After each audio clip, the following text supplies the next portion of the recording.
Bonjour à toutes et à tous, bienvenue dans ce 275e briefing éclairage sur l'actualité en Russie. Alors comme toujours, le briefing de lundi est plutôt consacré à l'international, diplomatie. Et donc c'est Igor qui va commencer et Arnaud complétera avec deux nouvelles croustillantes, nous jure-t-il. Donc on va... Dernière minute, pas forcément croustillante. Voilà, c'est chaud. L'actualité chaude. Voilà. Donc, Igor, est-ce que tu as aussi de l'actualité chaude à nous proposer ou est-ce que c'est des choses un peu réchauffées? J'en ai président, mais j'ai pas eu le teasing. J'ai pas eu le même teasing que pour Arnaud, mais il y a quand même des choses qui se sont passées depuis notre dernier briefing de jeudi. Je vais commencer dans l'ordre chronologique, en quelque sorte, par l'Estonie et cet incident aérien qui s'est produit vendredi, puisque trois intercepteurs MiG-31 ont été accusés par Tallinn d'avoir violé son espace aérien pendant 12 minutes, donc au large comment dirais-je, au-dessus de la mer Baltique. Trois intercepteurs MiG-31 qui ont été interceptés, c'est le cas de le dire, par des F-35 italiens qui ont donc décollé pour aller à leur rencontre, d'une part, et d'autre part, les Suédois aussi qui ont envoyé des Gripen pour accompagner, escorter, encadrer, on va dire, ces MiG-31 qui ont été présentés par le ministère russe de la Défense comme n'ayant pas violé l'espace aérien estonien et ayant effectué un vol de routine entre la Russie du Nord et Kaliningrad, en empruntant, selon le ministère russe de la Défense, le corridor aérien international au-dessus de la mer Baltique. Sauf que pour les Estoniens, c'est pas le cas. Les MiG-31 sont rentrés dans l'espace aérien, donc au large de Tallinn, hein, et le tout pendant une douzaine de minutes. C'est très long, une douzaine de minutes. C'est pas on a pu assister à des cas par le passé où c'était pendant quelques minutes, mais ça n'allait jamais au-delà quand même de certaines durées. Là, c'est une douzaine de minutes. Alors la réaction de l'Estonie a été similaire à celle de la Pologne il y a quelques semaines, puisque l'Estonie a activé l'article 4 de la Charte de l'Atlantique et donc demandé des consultations entre alliés. Et d'autre part, elle entend convoquer une réunion d'urgence du Conseil de sécurité des Nations Unies pour évoquer donc cet incident. Alors il y a évidemment le contexte que l'on connaît. On est dans la fin de l'exercice Zapad 2025 qui s'est terminé il y a une semaine. On est dans le contexte post-incident des drones en Pologne également, qui est un petit peu de la même, on va dire, même état d'esprit. Et surtout, cette semaine démarre la 80e session de l'Assemblée générale des Nations unies à New York, avec en présence de haut niveau, donc des chefs d'État et de gouvernement des pays membres de l'ONU. Et donc tout ceci est un contexte, je veux dire, propice à mettre sur la table notamment ces sujets et d'autres également. Le 19e paquet de sanctions a été dévoilé par la Commission européenne. Ça aussi, on avait évoqué le sujet la semaine dernière notamment. Ce paquet de sanctions donc cible le secteur énergétique, le secteur des technologies et de la finance, puisque de nouvelles mesures portent notamment sur les interdictions totales d'importation de gaz naturel liquéfié à partir de janvier 2027 pour les membres de l'Union européenne. J'attire votre attention sur le fait que les mesures sur GNL russe étaient déjà prévues dans d'autres paquets de sanctions, mais il était question que les pays en fait y renoncent avant la fin de l'année 2027. Là, on a avancé l'échéance au début de l'année 2027. Les exemptions qui étaient accordées à Rosneft et Gazprom-Neft enfin, seront annulées dans le cadre de ce paquet-là. Il est également prévu de placer sous sanction presque 120 pétroliers qui sont suspectés d'appartenir à la flotte fantôme russe. Et de nouveaux gels d'actifs vont être ordonnés pour des entités ou des personnes accusées d'aider la Russie à contourner les sanctions, notamment par l'emploi de plateformes de crypto-monnaies. Donc, dans le cadre de ce 19e paquet, il y a également des entreprises chinoises et indiennes qui vont être ciblées pour l'aide supposée qu'elles apportent à la Russie pour contourner les sanctions. Et le système de paiement rapide russe a été également ciblé, hein, le SPFS a été également ciblé par ces mesures restrictives. Mais il n'y a pas de mesures pour empêcher l'achat de pétrole, parce qu'il y a toujours du pétrole qui arrive qui sont achetés notamment par la Hongrie, par exemple, on en parlait. Il y a également, comment dirais-je, pas de restriction sur les visas. Ça, c'était un sujet qu'on évoquait la semaine dernière. Et en réalité, la question des visas relève de la compétence des États et non pas de la Commission. Et ce qui fait que finalement, ces restrictions éventuelles sont laissées à la discrétion des États membres et donc ne tombent pas dans le périmètre de ce 19e paquet. Troisième sujet, c'est une interview accordée par le général Keith Kellogg au Télégraphe britannique. C'était en fin de semaine. Donc, Keith Kellogg est l'envoyé spécial des États-Unis pour l'Ukraine et la Russie. Il est donc censé s'occuper de ce dossier brûlant, mais on a vu un autre envoyé spécial, l'envoyé spécial américain pour le Moyen-Orient, Monsieur Witkoff, est très actif également sur ce dossier, et ce qui nous avait même constaté, enfin conduit à constater que parfois Monsieur Keith Kellogg était un petit peu marginalisé ou tenu à l'écart. Du moins, c'était le sentiment qu'on pouvait avoir, notamment au printemps. On voyait beaucoup Monsieur Witkoff à Moscou, et Monsieur Keith Kellogg, en fait, restait en Europe, aux États-Unis, mais n'était pas, en tout cas, on n'a pas l'impression qu'il était associé étroitement à un quelconque processus. Alors, il s'est exprimé sur le sujet de la guerre en Ukraine et avec quelques phrases. Alors, il y a notamment une où il dit, je cite, Poutine veut reconstruire un empire. S'il prend le contrôle de l'Ukraine, il attaquera un pays de l'OTAN. Fin de citation. Donc là, il reprend en fait deux idées qui sont très en vogue depuis plus ou moins longtemps, suivant le pays européen que vous considérez. On en a parlé la semaine dernière dans le cas de la Pologne, notamment, qui fait partie des pays avec les pays baltes qui restent convaincus que la Russie s'en prendra tôt ou tard au flanc oriental de l'Alliance, notamment. Mais sur l'aspect reconstitution d'empire, là, il reprend notamment une idée qui avait été évoquée par Madame Clinton par le passé, notamment en 2022, mais même avant, où elle expliquait que le président russe voulait reconstituer l'Union soviétique.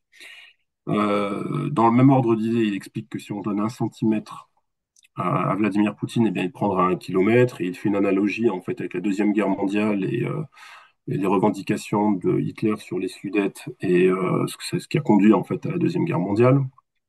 On retrouve dans ses propos une fois de plus une fracture entre les pays dits du Sud et les pays occidentaux qui apparaît notamment quand il évoque la justice internationale qu'il souhaiterait voir appliquée pour le président russe, où il dit regretter que un certain nombre de pays qu'il ne cite pas ignorent cet aspect-là.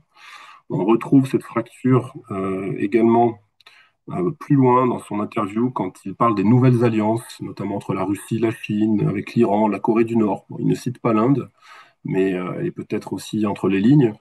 Et il dit évidemment déplorer cette dynamique-là et estime que cela constitue une menace pour la communauté internationale. Il ne parle pas de l'Occident, ou alors à travers la communauté internationale, il pense à l'Occident peut-être, je ne sais pas. Mais ce qui conduit à dire que la communauté internationale constitue une menace pour elle-même peut-être aussi. On ne sait pas, puisqu'on met la Chine dans le lot, s'il y a l'Inde, ça fait quand même beaucoup de monde déjà. Donc ça aussi, c'est une fracture qu'on retrouve et qui est quelque chose qu'on entend beaucoup. D'ailleurs, dans le même ordre d'idée, un peu plus loin, il parle de l'avenir des relations entre les États-Unis et la Russie, et donc il dit, je cite, il faudra attendre l'après-Poutine. Il faudra attendre l'après-Poutine tant que la Russie ne rejoindra pas la Ligue des bonnes nations, elle restera un État paria. Fin de citation. Donc là encore, on retrouve cette fracture avec bon, pays du Sud et pays du Nord, puisque pour évidemment qu'il y ait une, comment dirais-je, la Russie est isolée de l'Occident, ou la Russie et l'Occident sont isolés l'un de l'autre. Évidemment que la Russie, pour les Occidentaux, est un État paria, mais pour tout le reste de la planète, c'est-à-dire les pays du Sud, ce n'est pas le cas. Et ça, on l'a quand même analysé plusieurs fois dans nos briefings avec les BRICS, l'OCS, Tianjin, ce qu'on a vu la semaine dernière. Quand même une constatation qu'on peut quand même nuancer, mais qui reste profondément, visiblement ancrée dans la conception d'un responsable politique. Cela dit, sur l'Ukraine et la résolution du conflit, il y a une phrase qui consiste à dire que l'Ukraine devrait, la tournure consiste à dire l'Ukraine devrait regarder vers l'avenir et reconnaître la perte de territoire aujourd'hui, mais à long terme, il sera possible de les regagner. Ceci étant dit, cette décision revient en dernier ressort aux Ukrainiens, bien évidemment. Parler de concession territoriale, évidemment, qui pourrait intervenir pour tenter de se mettre un point final à ce conflit. Je termine avec une nouvelle un peu plus légère, avant les nouvelles de dernière minute d'Arnaud, sur l'intervision 2025, puisque c'est quand même une question qui avait été posée par certains de nos auditeurs au cours des dernières semaines.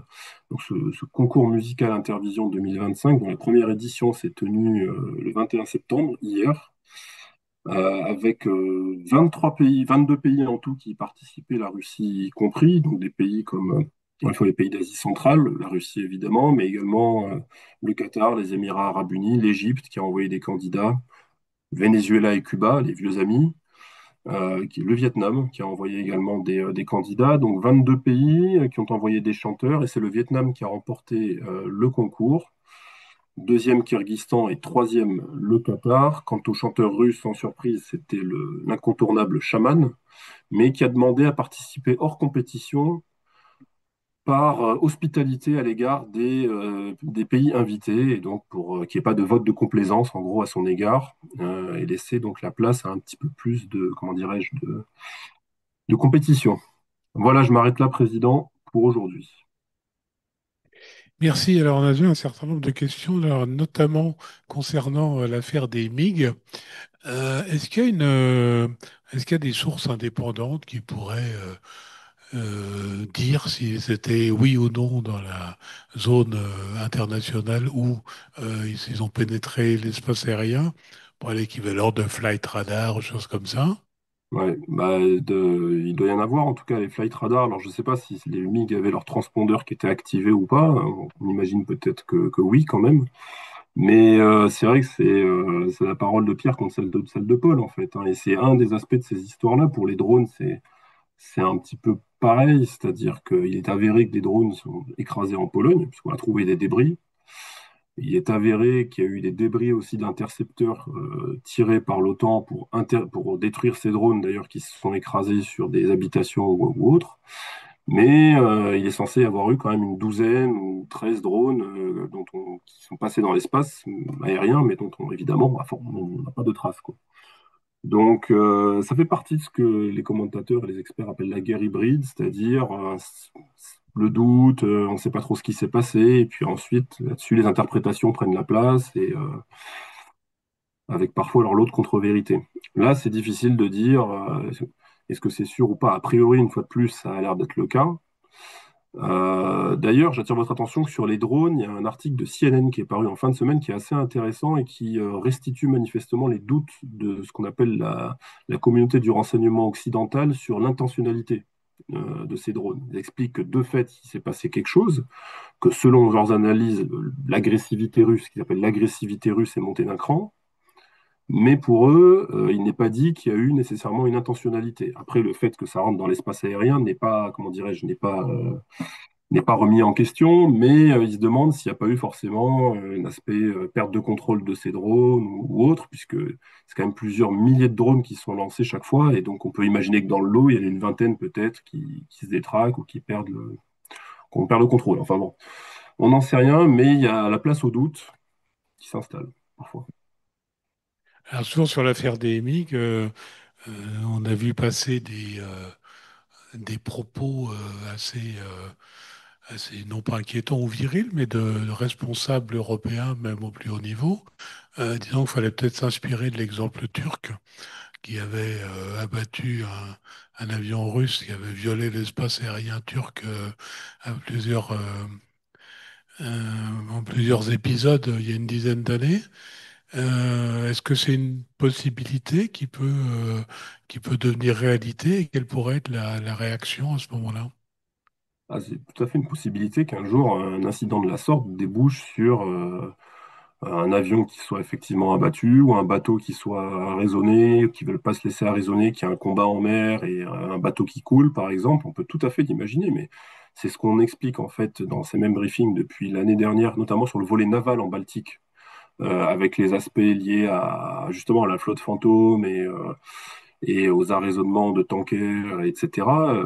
Je veux dire, ces incidents, quand même, si on regarde depuis 18 mois, ont tendance à se multiplier.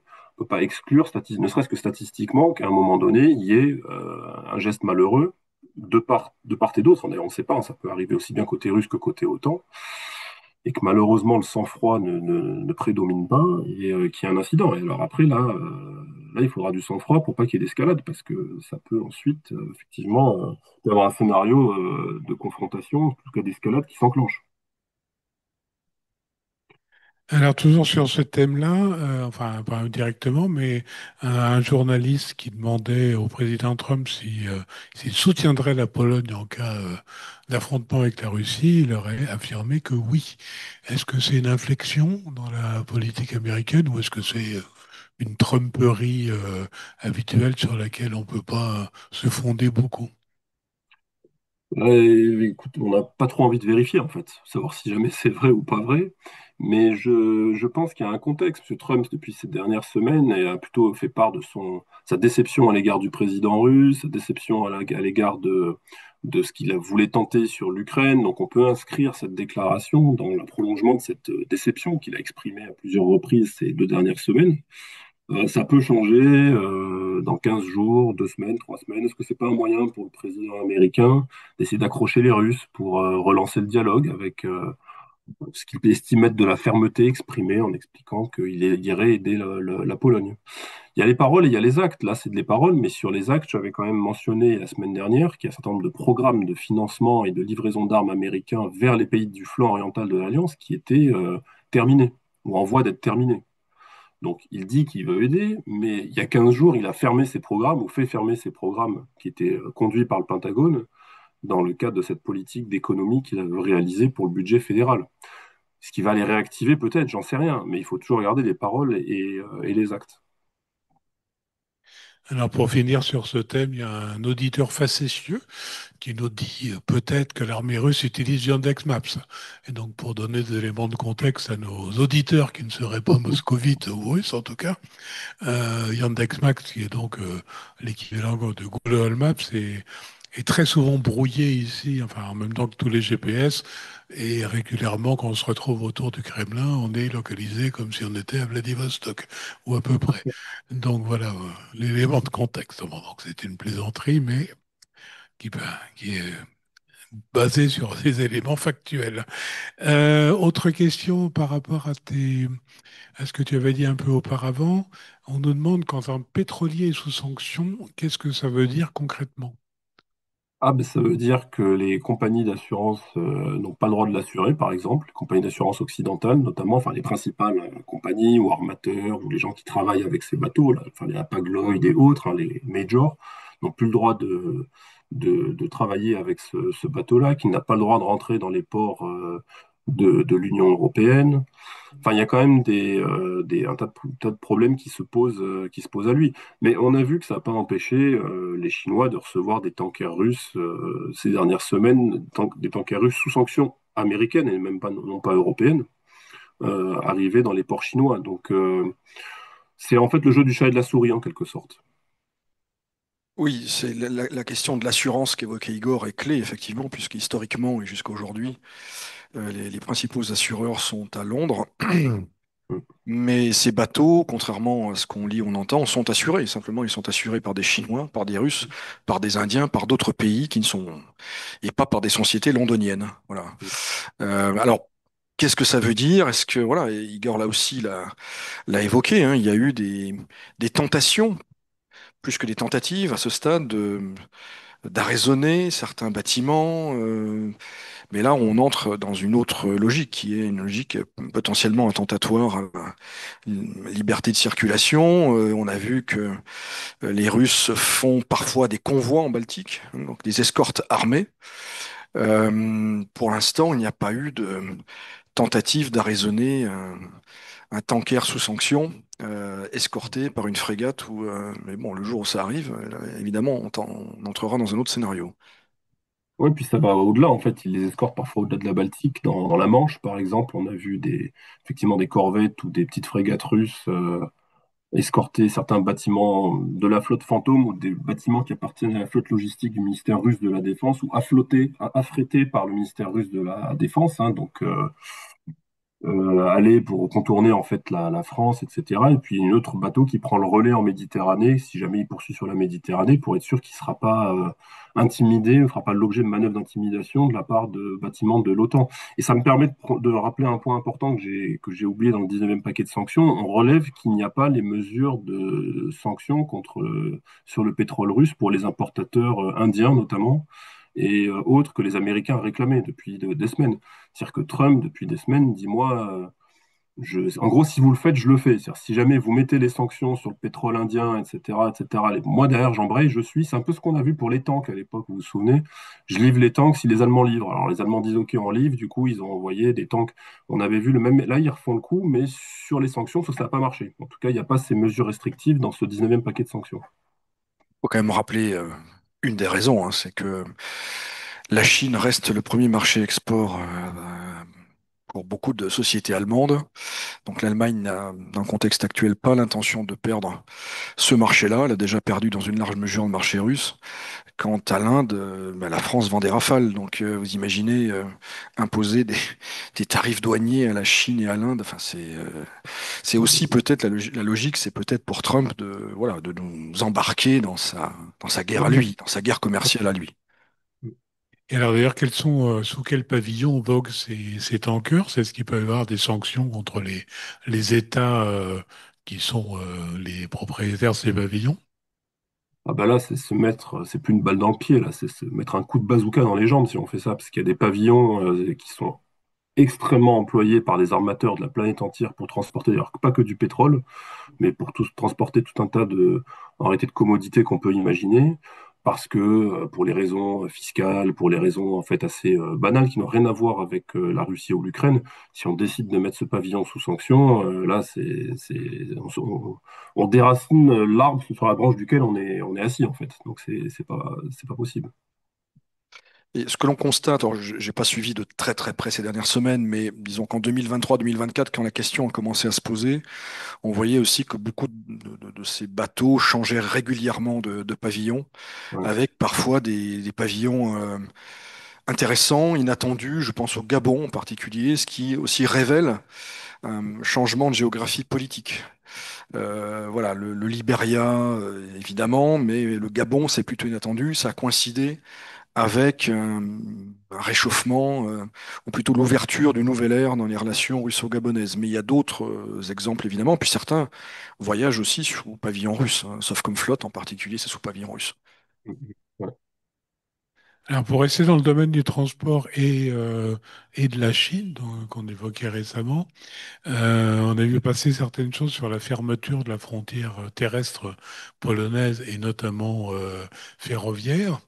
Et apparemment, ça inquiétait beaucoup la Chine, puisque c'est l'axe prioritaire terrestre pour ses exportations vers l'Union européenne, avec un temps de transport beaucoup plus court que le transport maritime. Est-ce que c'était un moyen de la Pologne de faire pression sur la Chine, donc de l'Union européenne en général ou de l'Occident, faire pression sur la Chine pour qu'elle soutienne moins la Russie dans son effort?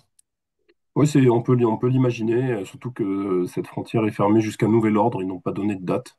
Donc ça a été fermé dans le contexte des exercices ZAPAD hein, 2025 que j'évoquais la semaine dernière, qui une fois de plus, je le rappelle pour les auditeurs, n'étaient pas des exercices surprises, genre, c'est des exercices qui se tiennent tous les 4 ans depuis plusieurs décennies, il y a une très grande prévisibilité. De ce point de vue-là, il y a des observateurs étrangers, on l'a dit, non occidentaux et occidentaux qui étaient présents, donc c'est pas quelque chose de surprise qui est de nature à, comment dirais-je, à prendre par surprise, à faire peur, même si jamais évidemment ça fait peur aux voisins immédiats de la Russie, hein, ce qu'on peut tout à fait comprendre.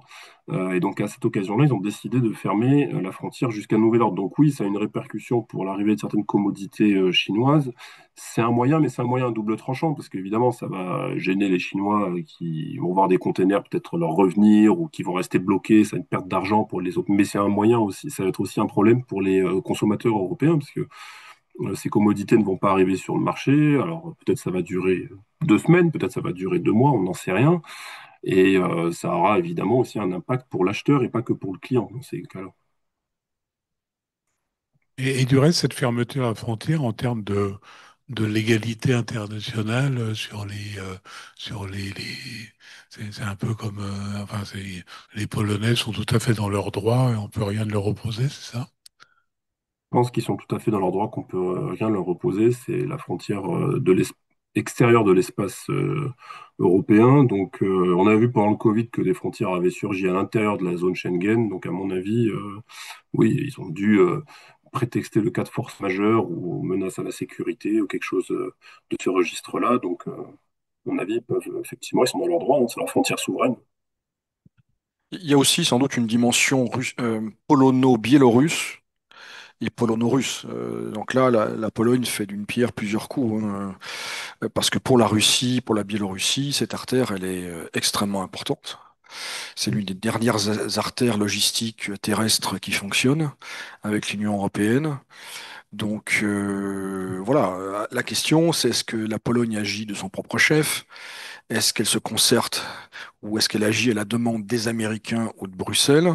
Et surtout, combien de temps ça va durer? Alors après, je pense que ça va se régler in fine entre Chinois et Polonais, une relation importante, y compris dans des domaines assez improbables comme les terres rares. Donc on verra si les Chinois trouvent des arguments. La presse a rapporté une discussion au niveau des ministres des Affaires étrangères, si ma mémoire est bonne, la semaine dernière, et la Pologne n'a pas donné suite à la requête chinoise. On verra si les Chinois persévèrent, je pense qu'ils vont persévérer, et quelle sera l'évolution de la position polonaise si tant est qu'elle évolue. Bien. Merci beaucoup, Igor. Donc, Arnaud, qu'avais-tu à nous dire pour compléter tout ça? Deux brèves de dernière minute, avec tout d'abord une déclaration du président Poutine à l'issue de la réunion du Conseil de sécurité nationale. Avant cette réunion, le porte-parole du Kremlin avait prévenu que le président russe ferait une annonce importante. Eh bien, cette annonce, elle est relative à l'extension d'un an du traité dit New Start sur le contrôle des armements stratégiques qui est un traité bilatéral russo-américain, je le rappelle, qui théoriquement arrive à expiration le 5 février 2026. La Russie propose aux États-Unis, à l'autre signataire, de se donner le temps finalement de négocier une éventuelle suite, euh, à condition que les États-Unis eux-mêmes respectent les dispositions actuellement en vigueur. C'est plutôt habile, d'abord parce que Donald Trump avait évoqué le sujet il y a quelques semaines en disant qu'il y avait un sujet nucléaire. Donc les Russes font probablement le calcul que, bon, puisque c'est compliqué sur l'Ukraine, que c'est compliqué dans les discussions bilatérales, enfin qu'il est à l'évidence impossible de relancer le business bilatéral tant que le dossier ukrainien n'est pas clos, eh bien, le nucléaire, ça reste un sujet d'intérêt commun, un sujet d'intérêt pour Trump. Et donc, là, la Russie a des leviers, a des cartes, puis il y a un moyen pour le Kremlin de tester la bonne volonté de Trump, puisque jusqu'à présent, c'est plutôt dans l'autre sens. Là, ce sera aux Américains de s'exprimer et de dire s'ils s'engagent sur cette voie ou pas. Donc, on verra. La deuxième nouvelle, qui n'est pas confirmée pour l'instant, mais c'est un sujet intéressant et important, l'agence Reuters qui affirme que la Russie aurait demandé à l'Agence internationale pour l'aviation civile d'alléger certaines sanctions afin de rendre possible la livraison de pièces de rechange pour la maintenance de ces appareils, Boeing et Airbus, au nom de la sécurité aérienne. Ça n'a pas été confirmé par ailleurs, mais ça semble assez logique. En tout cas, ce n'est pas très surprenant. Donc, on sait que jusqu'à présent, la Russie se fournit très abondamment de façon clandestine, hein, sur le marché international des pièces de rechange. Il se dit que beaucoup de choses transitent par l'Inde, notamment, mais pas seulement. Là, il s'agirait je dirais, de rendre les choses plus transparentes. On verra quelle suite sera donnée, le cas échéant, par cette organisation internationale qui, de mémoire, est basée au Canada. Et tu penses à quelque chose d'aboutir? Honnêtement, je ne sais pas. Je ne connais pas suffisamment les règles de fonctionnement de cette organisation. Bien, bien écoutez, si vous n'avez rien à rajouter ni l'un ni l'autre à ces nouvelles déjà passionnantes et assez complètes, on va se donner rendez-vous jeudi prochain à 17 heures comme toujours pour un nouveau briefing éclairage sur l'actualité en Russie. D'ici là, ben, bien entendu, la CCI France-Russie se tient à vos côtés, donc tenez bon.